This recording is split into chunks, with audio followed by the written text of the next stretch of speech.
Right, good afternoon everyone. Welcome to the last session of today. I hope you all had a great conference. My name is Art van Scheppingen. I'm a Senior Support Engineer at Severalnines. Today I'm going to present you about how to become a MongoDB DBA and how you can automate, monitor, and manage your MongoDB servers from, let's say, the perspective of a MySQL DBA. So the agenda is first introductory MongoDB for MySQL DBAs. Just a question up front, how many of you are running MongoDB yourselves? Okay, so that's quite a lot already. Then we're going to talk about deploying, automation, monitoring, and managing. So MongoDB for MySQL DBAs. Suppose you're a MySQL DBA. First thing I always hear from them is like, why should I install MongoDB? I have MySQL. Well, you have to take into account that not everyone is equally happy with SQL or a relational database. And sometimes you need different types of storage engines that allow you to write different types of data. So you get into this alternative storage engine, which is called like Polyglot Persistence, where you have many different storage engines. So more than just MySQL, more than just Mongo.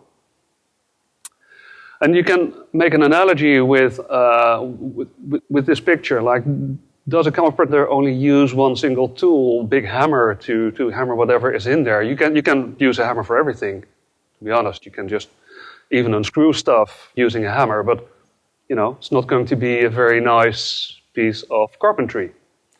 So carpenters use many tools. And the same goes for IT. You are using many different languages already, and why should you only use one single database?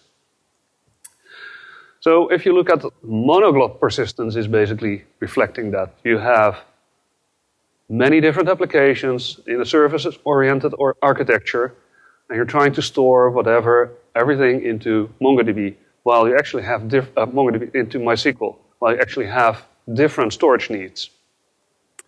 So it would make more sense if you start using different storage engines. And these are just made up, like the billing. I'm positive that there are other storage engines more suitable for billing. But it's just an analogy that you can use it in a different way. So how different is MongoDB from MySQL? Probably you have attended already a couple of talks about this, as it is the end of the conference. Basically, MongoDB is a document store, so you store everything as JSON objects, and it allows you to use, therefore, flexible schemas. You define your own schema and then stuff it in MongoDB, and you can even use different schemas in the same database or data collection. It offers you out-of-the-box scaling, which is very different from MySQL. You don't have any scaling at all. Out-of-the-box sharding. MySQL doesn't have sharding. And you have a very enthusiastic development community that just creates whatever tools are available. There's also something called eventual consistency, and that's something you need to take into account with MongoDB. It's not like Galera, or which you have synchronous replication and all the nodes are equal. It's not like MySQL replication where you're replaying a binary log. No, you write the data to the primary node, which applies it, and then replicates it to the secondary, and then during the application at the secondary, you will get a response back. So, and then for the second secondary node, there will be eventual consistency, but not just at the same moment that you're writing. How similar is MongoDB then to MySQL? Well, you still need to do all the necessary database operations like deployment, management, monitoring, backups, scaling, sharding. So it's less different than you actually think. So if I would deploy a MongoDB instance, I would go to the website of MongoDB, get a package, set up a repository on my machine, install that package, watch my log file, see whether it comes up or not. And you can see that it comes up at localhost. And that's actually not what I intended to do. I have my own network. So my next step is, well, go to the configuration file, which is a YAML, very readable, and I change the value restart MongoD. Then I get to my second node, because I want to make a replica set. I need 3 nodes. So I install the packages, I change the configuration again, and then I install a third node, and I install the packages, configuration again. And this is getting boring. So why don't we do some automation around that? So deployment automation, there are many deployment automation tools out there, like Chef, Puppet, Ansible, and Saltstack. For MongoDB, there is, for instance, for Chef, a really nice cookbook. That's the MongoDB 3 cookbook. And I found that the others are not really well maintained, hardly maintained, actually. And this one is really actual, and it keeps up with Mongo 3. It handles your configuration. It supports AWS, so you can easily configure your AWS instances in there. It supports replication, sharding setup, and it supports the MMS automation agent that you might need if you have your Mongo Ops manager. Then there's the Puppet Labs module, where we have, oh, I see that this still has the wrong, yes, I put the wrong URL in that. I'll fix that for the actual slides in the end. So there's a good Puppet module made by Puppet Labs themselves, but it's still a beta. And they're still working on it, but it may come out of beta in the future. But it's a very well documented module, because Puppet Labs really believes in documentation. They like to be very explicit in that. So whatever you want to do, it's probably already documented in a module there, whether it's possible or not. It handles installation of the nodes, it handles configuration, sets up for you replication and sharding, and it does a bit of crude user management. It's not like the perfect solution, but you can set up at least a couple of users by the configuration manager. I would advise you, if you really want to do user management, to do that in a different tool, or do that in MongoDB itself instead of going through all the bother of changing your Puppet module or the YAML files if you use them inside Puppet to add new users to your system or change them. Ansible, there are actually two Ansible modules. For Ansible, there's a really nice MongoDB example, and that's made by the guys from Ansible themselves. It's installing a sharded MongoDB cluster on Red Hat 6. So it kind of assumes that you're running Red Hat 6, but Red Hat 7 should work as well. So it covers only one use case, but it's really nicely done. But you can alter a playbook if you're a bit used to Ansible yourself. So you could easily add support for different types there. Then there's the Stout Mongo Ansible role, which is a really nice role for Ansible. You can just define your hosts and apply the role to that, where it handles your installation, configuration, sets up replication, and also supports the MMS automation agent if necessary. Saltstack, I don't know, is anyone using Saltstack here? Nobody? Okay.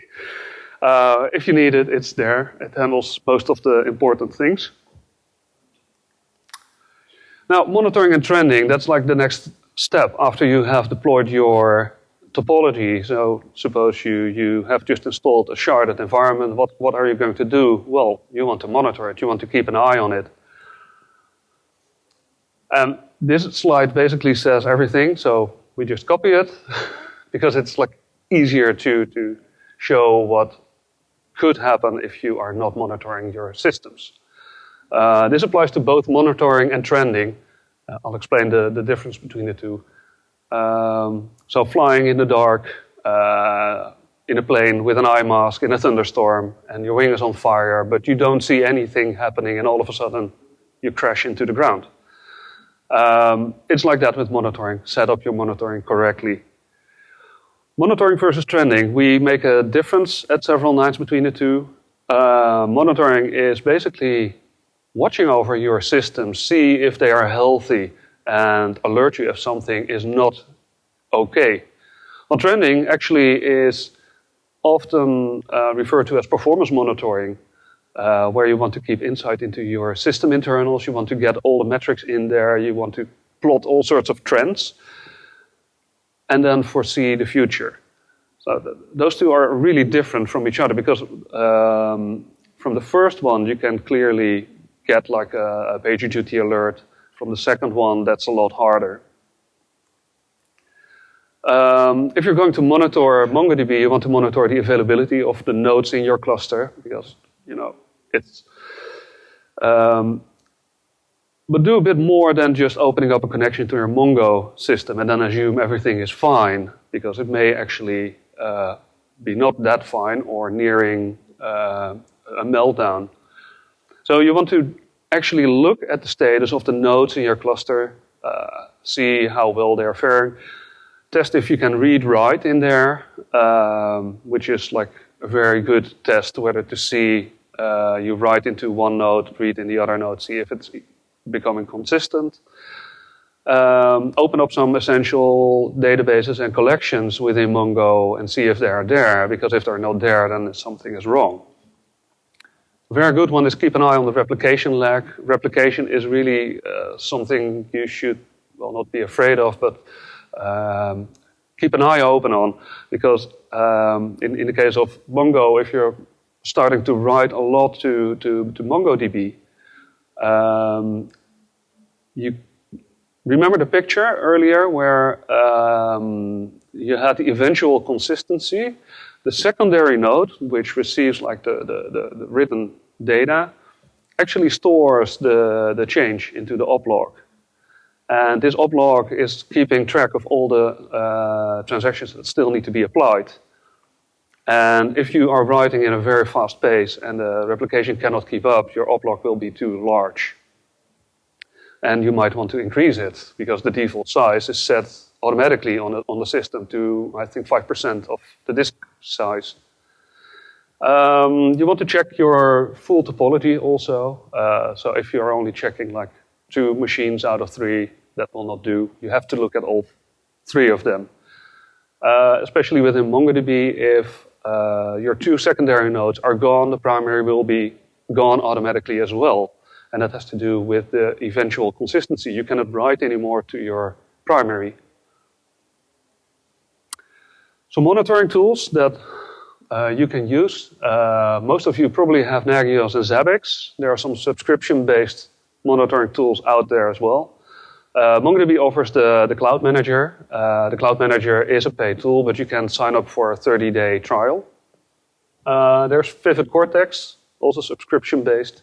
They offer also like a downloadable plugin that you can install on your MongoDB server. And then after, I think, 15 or 30 days, you will need to have a subscription-based. ClusterControl, that's our own product. It's doing more than monitoring, but we'll get to that in the end. Now for Nagios, you can download the Nagios MongoDB plugin, and this basically performs all the necessary checks. It includes a replication lag, the log time percentages, in the index miss ratio, but a lot more than that. And it can alert upon that within your Nagios client. MongoDB Zabbix monitoring plugin is for Zabbix a very good choice. It supports all the necessary metrics, but even more importantly, it also keeps track of the number of entries in your oplog. So if that starts to rise really quickly, you can alert on that. And also Zabbix works a bit differently than Nagios, where you can have triggers. And this plugin already has like the most important triggers set from scratch. So if you install it, you have like a bunch of pre-configured triggers. Trending, why do you want to have trends? Well, like I said, with trending, you can fetch all your performance metrics, store them in a historical data database, and then plot the trend out of there. And it allows you to not only look at what is happening right now and not happening like a half an hour ago, but also like what happened a week ago. And that is really important because you want to keep track of what is happening in your database. How is it currently doing compared to like a month ago or half a year ago? That also allows you to do a bit more than just look for issues, but also do capacity planning. You can see with trending that you actually need to invest in larger servers, or disk space is almost done, and you can make like an estimation within 4 or 5 months, my disk will be full if we keep on writing in this space. So we need to do something about it now before it actually becomes a problem. That's also what we call preemptive problem management, where we look into whatever our database is doing at that moment compared to a week ago, a month ago, and then try to figure out whether we are going to foresee problems in the near future. For trending tools, granularity is a really important thing. The more data points you have, the better it gets. Suppose you have, for instance, a Nagios, which takes like a once per minute look at your system. You have a granularity of like the data points every minute, and that also means that in between the two data points, there could have happened all sorts of things. You could have had a lot of spikes in your data. So on data point 1, you had like 5 operations, and on data point 2, you had maybe 6 operations, and in between, you had 300 operations.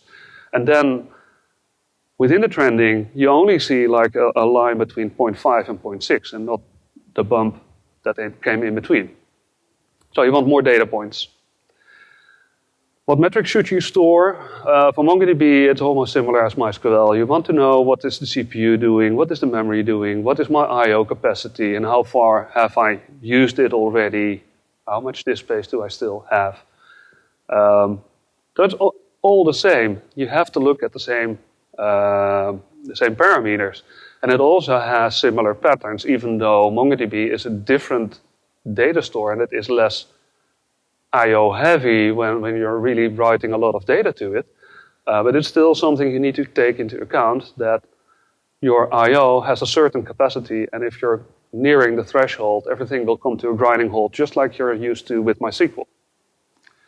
Replication monitoring, I explained, like with the eventual consistency, you really need to look at your replication status. You really need to look at the replication lag. How far is it behind in seconds, but also in the oplog size and the usage of your oplog.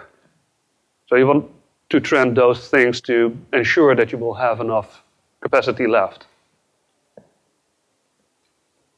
Some of the trending solutions out there, we all know StatsD and Grafana, or Graphite actually, StatsD, Graphite, Grafana.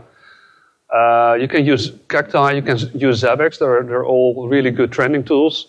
There are a couple of more out there, but I just wanted to take like the most used ones.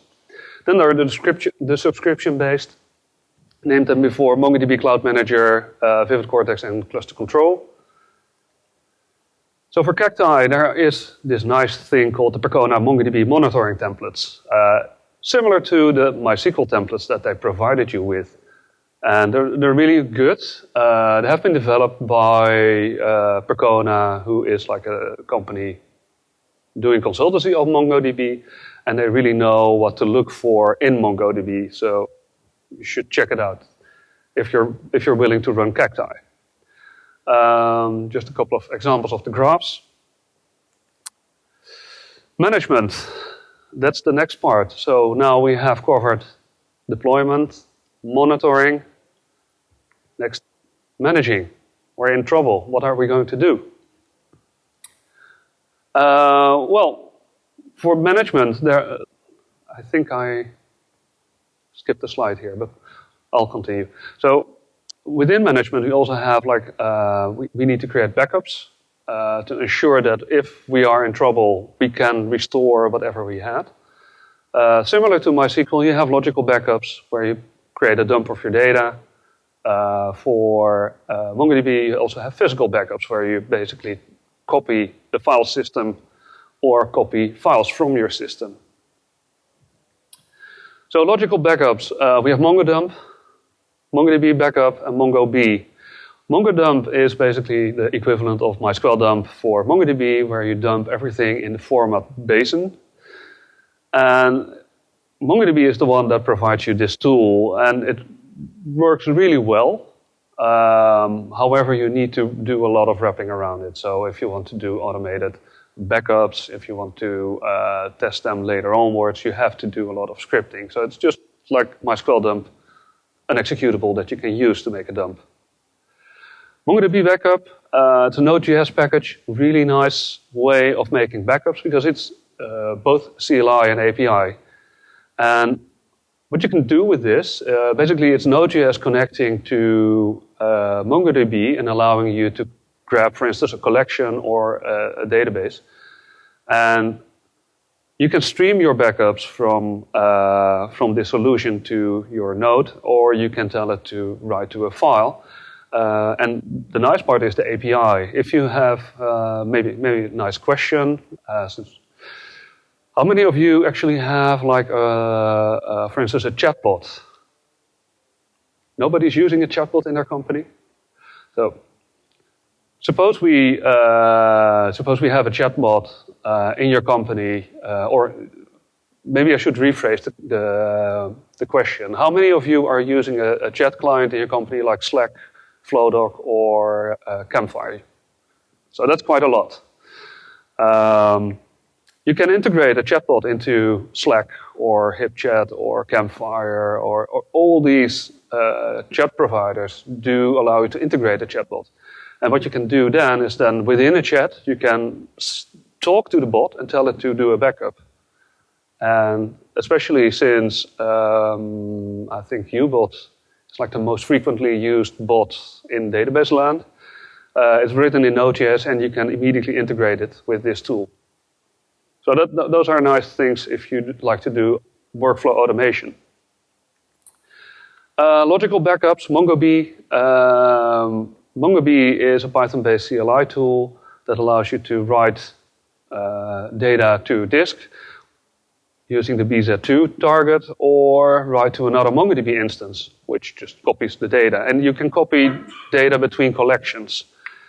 And that's really nice if you want to do, for instance, a copy between, let's say, production and staging, or production and development. And that also allows you to do, for instance, incremental backups. You can tell it to start from identifier X, and then it will only copy that data. You can also rate limit that. So suppose you don't have a really big data pipe in your data center, or if you're using AWS, of course, you don't want to intrude too much in your MongoDB server, then you can rate limit that. Physical backups, like I said, file system, snapshots, or file copying, LVM, ZFS, XFS, and EBS all work. However, I have to tell that for XFS, you need to use the XFS freeze with Mongo freeze. So you tell Mongo, stop writing for now, then make the snapshot, and then you have a consistent snapshot for MongoDB. I've even read some articles about making snapshots of EBS using RAID volumes, but it is discouraged. Strata. Are anyone of you planning to use RocksDB, or MongoRocks actually? No one? If you're going to use MongoRocks, you can use Strata. Strata is a file-based copy, so it's more like extra backup for MySQL. You back up on file level, you copy them, you can make incremental backups, and the most or the best selling point of Strata is those copies of the files are actually queryable, so you can run queries on top of your backups, which is extremely powerful if you want to do data analysis based upon, let's say you ship your backups every night to some sort of file system storage, then you can query them for the data warehouse. Schema changes, well, I already told you that within MongoDB you have actually a schemaless environment, so why do we need to do schema changes in MongoDB? Well, there's still like a data representation within MongoDB, and your application has to be in sync with the schema used. So all the applications have to take into account that maybe some of the some parts of the schema aren't there. Also, new features may arise in your application, new modules will be added, data management and archiving may happen, and you may want to optimize your schema afterwards, and also performance optimization, like you want to add indexes. Now, schema changes in MySQL are always done in this order. You have your application, version 1, with the schema that corresponds to this. You change your schema to version 2, but your application is still in version 1. And then you deploy your new application, which is able to write in the new schema. And it always works like this in MySQL. You can't just deploy a new application that has extended a couple of columns. In MongoDB, it's the reverse. So you actually deploy your app, which is going to write in schema version 2, but inside your database, you still have schema version 1.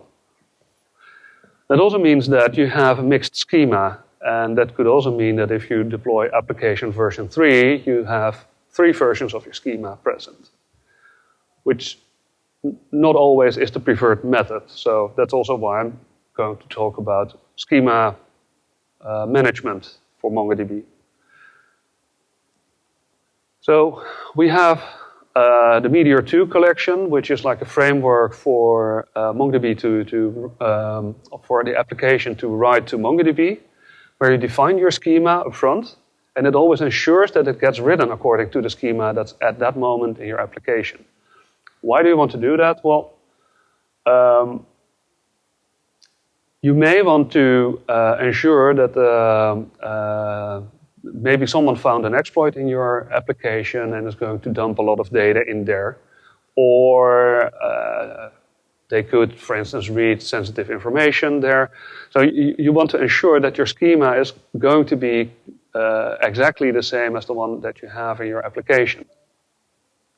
It's also good to give you useful error messages instead of couldn't do this because it's not according to the schema. It will tell you like, okay, you can't do this with the schema because it's not the correct, you forgot entity X. Mongoose, also good Node.js middleware for schema validation. And you can also do schema modeling in this tool.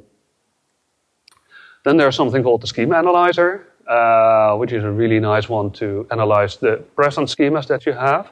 And it will give you advice based upon that. Maybe you should put an index on X, or you have different versions of the schema running on the same server. Some admin user interfaces where you can manage your existing clusters. So we have Mongo Client, which is able to do management and backups for you. Management means like, okay, I'm going to change a couple of parameters in the configuration here and configurations there. It's not really as advanced as what we're used at with MySQL. PHP MoAdmin. Well, you can already hear like the PHP MyAdmin there. It's the equivalent for Mongo. So you can browse all the data in your MongoDB database. Mongo Express gives you a really nice overview of the data and of your topology, and also allows you to browse the data in the system. Then we have something called orchestration systems. Orchestration systems is like MongoCTL, where it actually goes from end to end, which allows you to do deployment of tools, of nodes, clusters, and shards. It allows you to manage that. It allows you to do configuration management, so you can change various configuration parameters and send them to all machines at the same time. And it allows you to scale on the run. ClusterControl, that's our own product. It's also an orchestration system. It does everything from end to end, like deploy, monitor, manage, scale. And we offer a community edition that has the most important features enabled. That's it. Any questions and answers?